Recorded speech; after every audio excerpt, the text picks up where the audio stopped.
Hi, I'm Kevin Borland. I'm a music producer, guitarist, and a lawyer. I'm going to tell you about an ongoing culinary and cultural adventure I embarked on this summer, and I encourage you to join me, not just by watching my videos, but try it in your city. My quest began Monday, July 25th, 2016, when I set out to cycle through the world's 206 ethnic cuisines on my lunch breaks. I called it the No Repeat Nationality Workday Lunch Challenge. In the previous episodes, I sampled 31 ethnic cuisines in and around the Washington, D.C. metro area. I'd like to personally thank the over 4,000 people who watched these episodes, mostly on Facebook, since I uploaded them over the past 2 weeks. In this third episode, I start out with a road trip to Florida and sample some of the different ethnic cuisines available in that part of the country.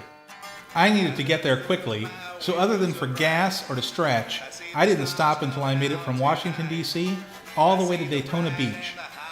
It was about lunchtime when I arrived there, Wednesday, September 7th, and I was looking forward to seeing what kind of ethnic food I could find. Well, I found a restaurant called Chucherías Hondureñas, serving a variety of dishes from Honduras. The restaurant had a nice atmosphere and some artwork depicting the scenes from this Central American nation. I selected machuca con camarones from the menu. While I waited, I had some bread with guava butter and a refreshing glass of tamarind juice. The tamarind juice was nice and sweet, a lot sweeter than I had expected, having only been familiar with the savory tamarind sauce the chef would prepare at the Thai restaurant I managed in Virginia years ago.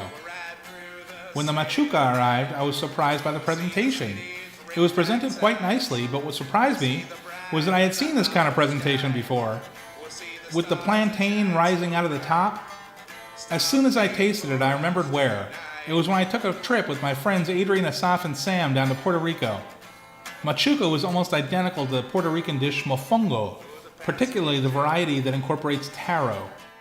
The camarones, or shrimp in English, reminded me of the way that shrimp had been prepared when I visited neighboring Guatemala when I was in college.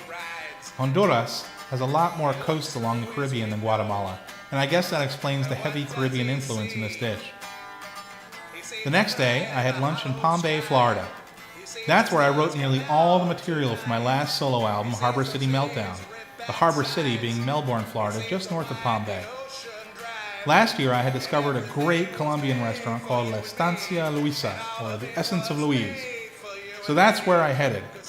I ordered bistec a caballo, literally steak on horseback. This is the Colombian version of steak and eggs. I'm not sure why the dish has such a funny name, and if anyone who sees this video knows the answer, leave a note in the comments. I'd really love to know the history of the dish. They always start you out with a nice salad here with their house dressing. They're also known for their empanadas, and here it is, bistec a caballo. I should also mention that my friend Rob had recently bought an Italian restaurant called Ferrara's on Malabar Road in Palm Bay. That's Ferrara's with a PH. I went there for dinner because he makes great stromboli. I couldn't do it for lunch because I'd already eaten Italian at one of the food trucks back in episode 1. While I was recording my album last year, I supported myself by working front of the house at the China King Chinese restaurant up Route 1 in Palm Bay near the border with Melbourne. I even wrote a song about it and put it on my CD. Today happened to be my old coworker Raymond's 17th birthday. Raymond was the son of the owners, and I was invited to a party.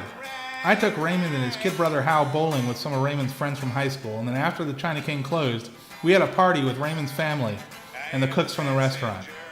I was glad I had a chance to spend some time with his family on my short trip, because during the year I spent down here recording my album, they really adopted me into their family.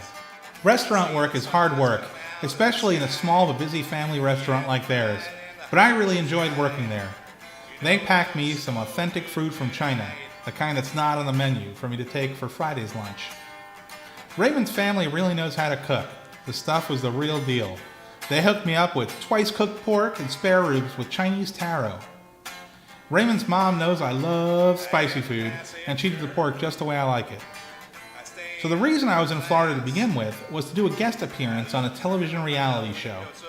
I can't give you any details on that until the show airs, but it was a lot of fun, and I got to perform one of my new songs for what will surely be my biggest audience ever. We turned my house on the swamp in Kenansville into a TV set where we filmed for 3 days, and I really learned a lot about how TV programs are put together. I'll take some of what I learned and attempt to shoot a remainder of my episodes with a lot more real video clips rather than the slideshow format. Another thing I did was announce my food quest on the show. I told about 500,000 people on national TV that I would be sampling food from every nation on the globe. So I'm held accountable to finish my quest. By the time the show airs in March, I should be nearing the end of my journey. We filmed Friday, Saturday, and Sunday morning, and then I had to be back up in DC by Monday for a special lunch. So again, I didn't make any stops along the way. I'll have to give myself a little more time next time I visit, but at least I got to see some friends and family while I was down there. So Monday's lunch was at a nice cafe off Rock Creek Park called Open City. The chef is well known and has a few trendy restaurants that serve a real variety of food. I chose the falafel plate, a dish that is widely eaten and probably originated in Palestine, based on an earlier Egyptian dish that was different ingredients but that employed the same cooking technique. The food was good, but what made this extended lunch special was who I spent it with. My cousin Alex Boreland and his wife Rosemary came all the way from Northern Ireland to visit. I had spoken with Alex for about a decade via email, but I had never met him in person. We had a lot of catching up to do, and I learned a lot about the Scottish-Irish side of my family in the process. I told him that next time I'll come visit him on his turf, and I hope I can do that soon. Life is too short to put off these kinds of experiences. Tuesday, I shifted gears from Palestine to El Salvador. I tried a little restaurant in my neighborhood of Mount Pleasant called Marlene's Restaurant.